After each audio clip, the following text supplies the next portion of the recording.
Quando eu tô conversando com os meus amigos, eu falo taxa de compressão também. Mas o ideal, aliás, o correto é falar razão de compressão. Esse número aqui, ó, olha aqui, 7,82 para 1, isso aqui é uma razão. Então a gente vai falar sobre razão de compressão, que é um assunto muito importante, que é um assunto que, na verdade, ele tem uma profundidade muito maior do que o pessoal tá acostumado a interpretar, né? Fala de razão de compressão ou taxa de compressão, né? Vamos falar do modo popular. E aí, eu já vi até algumas pessoas dizendo, quanto mais, melhor. Será? Teu motor tá dizendo isso pra você ou não? Porque não é a gente que diz pro motor qual taxa que ele vai ter. Na verdade, é ele que diz pra gente qual taxa que ele vai trabalhar melhor, que ele vai gostar mais. Mas por quê? Vamos tentar entender por que a taxa de compressão interfere tanto no desempenho do motor? Então vamos lá. Razão de compressão é nada mais, nada menos do que eu tenho um certo volume aqui total, certo? E quando o meu pistão começa a subir e começa a comprimir essa mistura, criando uma compressão nessa mistura aqui, eu vou apertar ela ali em 10 vezes. Então significa que eu tenho 10 para 1 de razão de compressão nesse motor. Então o cálculo eu vou deixar aí na tela para vocês terem uma ideia, tá? Vou simular uma cilindrada tal com um volume tal de câmara de combustão e aí a fórmula me dá um resultado de 10 para 1 de razão de compressão, certo? Agora eu vou explicar uma outra coisa muito interessante, que é sobre a eficiência térmica considerando a razão de compressão. Então esse gráfico que eu tô vendo aqui na tela do computador é a curva de eficiência térmica pela razão de compressão. E a gente vê aqui uma curva de porcentagem. Então, por exemplo, 9 para 1 de compressão, vou estar nesse ponto aqui, então eu tenho entre 30 e 40% de eficiência térmica com 9 para 1 de razão de compressão. E vocês podem perceber que essa curva, ela é logarítmica, ou seja, quanto mais eu coloco razão de compressão, menos é a minha taxa de eficiência. Então, eu percebo que de um certo ponto para frente, eu aperto mais a taxa, mas eu ganho menos rendimento. E aí começa a vir mais, na verdade, mais problemas. Então, a gente vê que depois de 14 para 1 mais ou menos, a curva não sobe tanto, igual ela subia, por exemplo, de 9 até 13,5, por exemplo, né? A rampa de subida aqui é maior, meu ganho de eficiência é maior se eu pular de 9 para 13 do que se eu for, por exemplo, de 13 para 16. Dá pra gente perceber o perfil da curva aqui. Então, é o seguinte, essa eficiência, ela tá atrelada a um fator muito importante, que é essa constante aqui, que na verdade, ela representa a qualidade do ar. Essa constante, se eu modificar esse valor aqui, vocês vão ver que eu vou passar aqui de 1,15, por exemplo. E vocês vão ver que eu vou cair bastante o rendimento aqui. Essa qualidade do ar aqui, o que interfere nela? Justamente a questão da própria turbulência que o ar enfrenta para chegar na câmara de combustão, a temperatura do ar, a viscosidade da mistura, né? Se eu tenho mistura mais rica, se eu tenho a mistura mais pobre, o próprio combustível em si. Se eu tô falando de um motor 4 tempos, eu tenho uma curva de eficiência, que o ar entra mais fácil para dentro do cilindro. Agora, se eu falo do motor 2 tempos, que o ar tem mais dificuldade, o caminho que ele faz até chegar na câmara de combustão é muito mais complicado, né? Então eu vou cada vez mais derrubando esse valor da qualidade do ar aqui, e aí a minha eficiência térmica ela cai cada vez mais, né? E aí a questão da curva ser logarítmica, esse fator aumenta, né? E aí se ela, por exemplo, vamos colocar aqui 1,3, certo? Vamos supor que a gente está simulando aqui uma qualidade boa do ar. Vocês percebam que eu aumentei bastante o meu rendimento térmico. Então se eu aumento a qualidade do ar, né? Se eu aumento a qualidade do ar, eu aumento bastante o meu rendimento térmico e aumento bastante aqui o perfil da curva aqui, o aumento de rendimento. Se eu diminuo a qualidade do ar, 1,2, perceba o quanto que eu perco aqui de rendimento, tá? De porcentagem de rendimento. Então é assim que funciona na prática, né? A gente tá vendo uma representação calculada aqui, mas na prática a gente enxerga a razão de compressão dessa forma. Então, de um certo ponto pra frente aqui, eu vou causando algumas percas mecânicas também, do próprio esforço do motor por bombeamento e pela dificuldade que ele tem de encher o cilindro, justamente porque eu tenho mais razão de compressão. Então, de um certo ponto pra frente, eu vou vendo que não compensa mais avançar. E eu tenho um fator muito importante, que também é o principal, que é o que todo mundo tem em mente, né? E quanto mais razão de compressão, mais fácil é a detonação, né, de acontecer. Então, pré-ignição, detonação, tudo isso, né? Até que daqui pra frente, né, de 16 pra frente aqui, a gente já tá falando de motor diesel, né? Por que alguns motores gostam de bastante razão de compressão e por que outros nem precisam de tanta razão de compressão assim e mesmo assim funciona muito bem? Existe um segundo modo de medição que, sinceramente, eu considero o mais ideal pro motor 2 tempos, que é o modo de medição de razão de compressão considerando a cilindrada acima da janela de escape. O que significa isso? Eu vou considerar a compressão mesmo a partir do momento que a minha janela de escape fecha totalmente, certo? Representada aqui nesse momento dessa maquete. Então, daqui em diante, eu tô aprisionando os gases aqui, né? A mistura fresca, e aí sim eu começo a comprimir.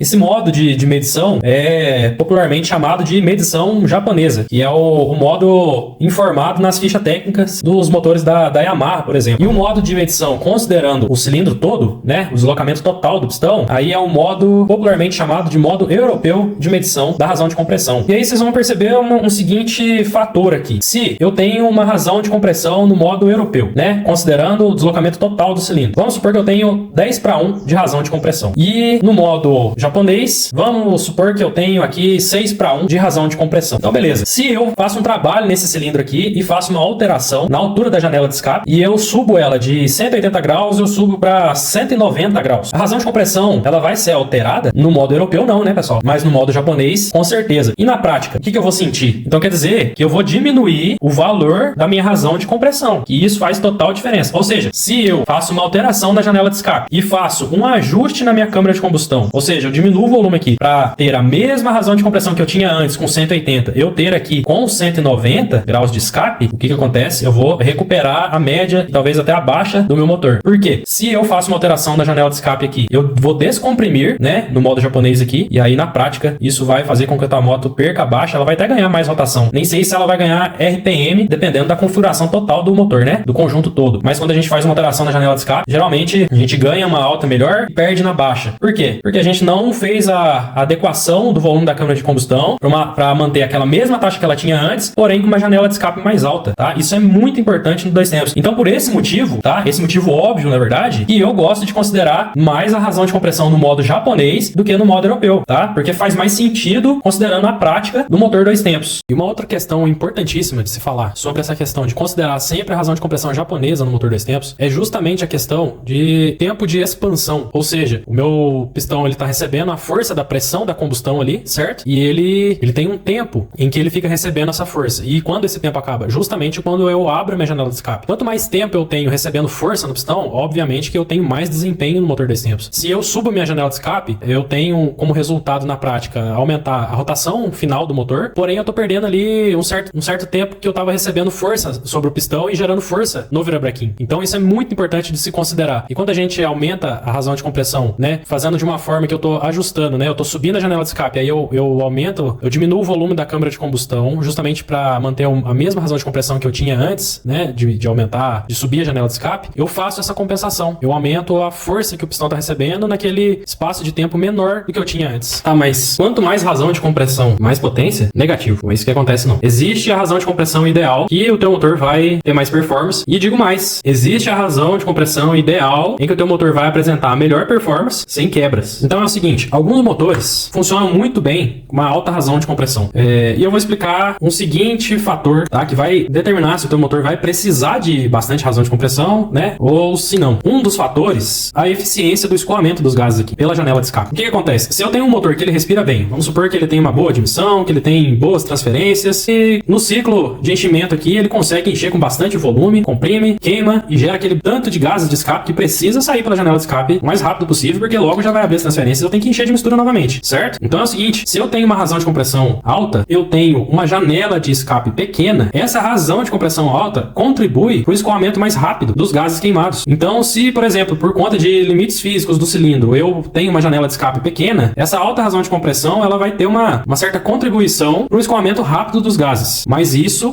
também tem os pontos negativos, que a gente está lidando aqui com um jogo. De um lado eu ganho, então é certeza que de outro lado eu vou perder também, tá? Então a gente está sempre buscando um equilíbrio. Já tem motores, principalmente que a gente vê dos tailandeses, aqueles motores têm um excelente desempenho e eles não usam uma razão de compressão absurda. Vocês podem perceber que quando eles vão funcionar os motores dele, né, dá um tranco assim, né, para fazer funcionar na pista, com o mínimo esforço o motor funciona, né? E aí o que acontece? Eles têm uma janela de escape gigante, tem os boosters gigantes, tem um excelente escoamento, o cilindro deles tem um excelente design de janelas, dutos, né? Então eles conseguem encher bastante de mistura fresca, tem uma alta razão de compressão dinâmica, que significa que é a razão real do motor, ou seja, o cilindro enche de verdade, enche de bastante mistura, enche, sei lá, 95%, 100%, 110% de mistura. Às vezes tem até sobrealimentação, que o cilindro consegue encher mais do que a própria capacidade física dele. Então, como o cilindro enche de verdade, né, e tem uma janela que escoa de verdade, não precisa de uma alta razão de compressão, certo? Não precisa apertar muito, porque a razão de compressão dinâmica real é alta. E aí tem janela de escape à vontade para poder escoar os gases ali, né? Isso se traduz num motor realmente eficiente. Por quê? Porque ele tá gerando alta potência, ele tá cumprindo o papel dele de encher o cilindro e escoar os gases da maneira certa e eficiente, e não tem aquela briga do pistão contra a própria razão de compressão, causando um esforço tremendo ali no próprio serviço de bombeamento. Então, a real eficiência vem de motores que têm um enchimento bom, um escoamento bom e uma razão de compressão equilibrada, né? Que não vai causar um esforço, mas também que vai ser o suficiente para não gerar detonação e entregar potência máxima.